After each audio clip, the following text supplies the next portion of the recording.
What is meant by cancel culture? What is the line between harassment, criticism, and getting cancelled? I guess this is tangentially related to games, as it's tangentially related to everything cultural and artistic these days. So I suppose I can get into that here.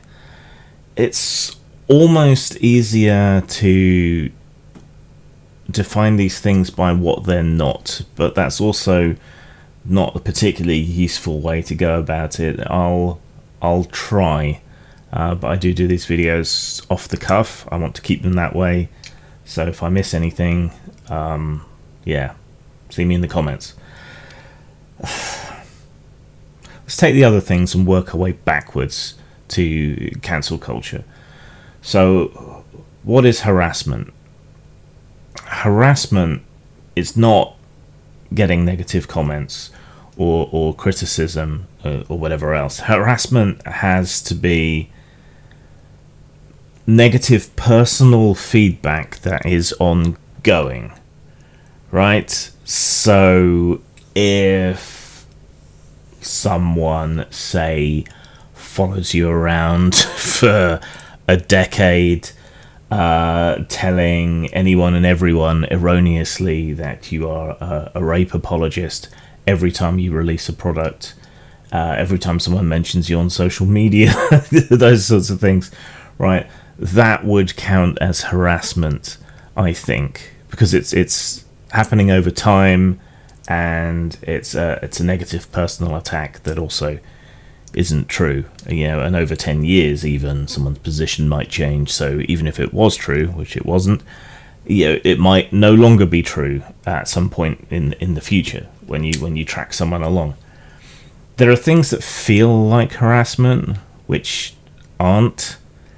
So for example, if you put an opinion out on the internet, you're one person putting your opinion out on the internet, but then lots of people will react to that, and if your take is shit, or you word it incorrectly, or you accidentally faceplant into a hornet's nest of assholes, you're going to get a whole bunch of negative feedback on that, and that will feel like harassment because it's all negative. A lot of it is personal, and it will go on for a while, right? But each person reacting to you is acting individually.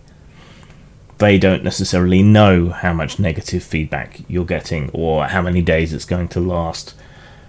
They maybe just say their piece and go on about their day, but because it is ongoing and from many, many people, it feels like harassment, but it isn't. So you have to kind of check yourself with that. So I think that covers harassment. It's something personal and negative that happens over time. It persists. Criticism. Criticism in the proper sense is some kind of non-personal reaction, perhaps, to something that you have created, that you have said, done, made, whatever. So that criticism can take all kinds of different forms. I think this is sexist. I don't think this is done very well. I don't like the layout. I don't think that their depiction of characters is realistic enough, or cartoony enough, or colourful enough, or whatever. Those constitute criticism. They have some kind of material or opinion, content, but what they're basically saying is this would have been better if, or I don't like this because, right? That's criticism. Some of it's valid, some of it's not. Some of it's so tied up with someone's personal opinion and experience that it is useless to you and the majority of other people, but that's criticism. If you steel man it, it might be useful in some way.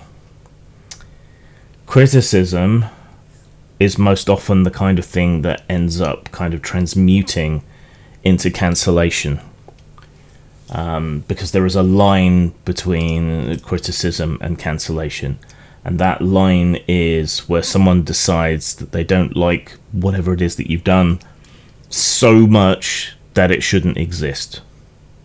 So a lot of people that call themselves critics aren't really critics. They're moral entrepreneurs. They're looking for some cause they can whip up. They're looking to take something you've made and to turn it into some kind of big societal problem that we can only fix by censorship or cancelling you, making it so you can't ever work again, or whatever else. So that's the line between criticism and cancellation. So if Frederick Wortham had said, "Oh, these comics, they depict all kinds of nasty stuff that I don't like, and I suspect it may be having a negative effect on some children who read them," that would be criticism.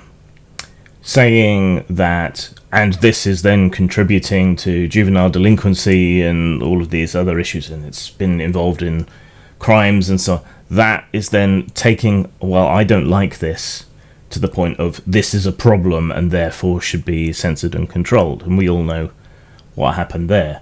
A whole genre of entertainment was changed for decades and decades because of that.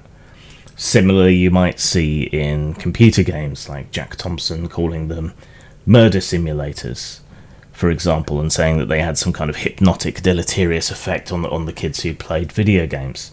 Right? Obviously nonsense, but he's taking his personal critical reaction, his "I don't like this," and he's turning it into a problem. These are training kids to be murderers. Right?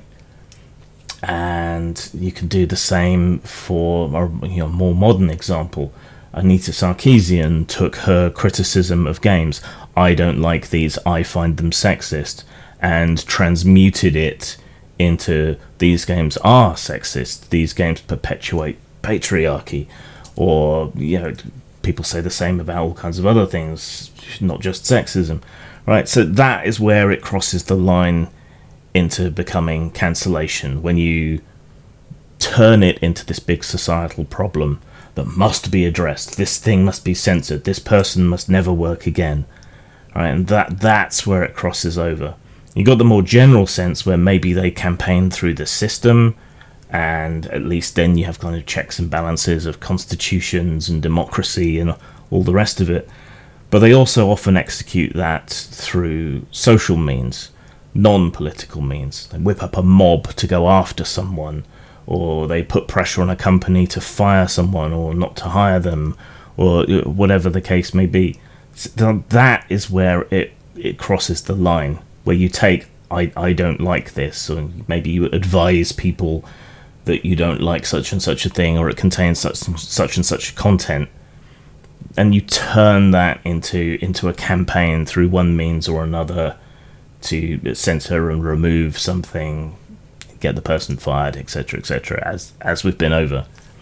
So, and historically, cancel culture was always a feature of the right wing, and currently it seems to be swinging back in that direction as well. Oh no, this book is going to turn my kid gay, or this rather dry depiction of oral sex that nobody would ever find particularly arousing is somehow going to turn my kid trans or non-binary, or it's pornography. It's coming back to being from the right, but we're still getting it from the ostensible left as well. People using the instruments of the state or the instruments of societal moral panic to try and stop something from existing. That's where you cross the line. Criticism, however stupid or invalid, is fine. Cancellation isn't. So that's a rough outline of where I would put it. Probably put clumsily.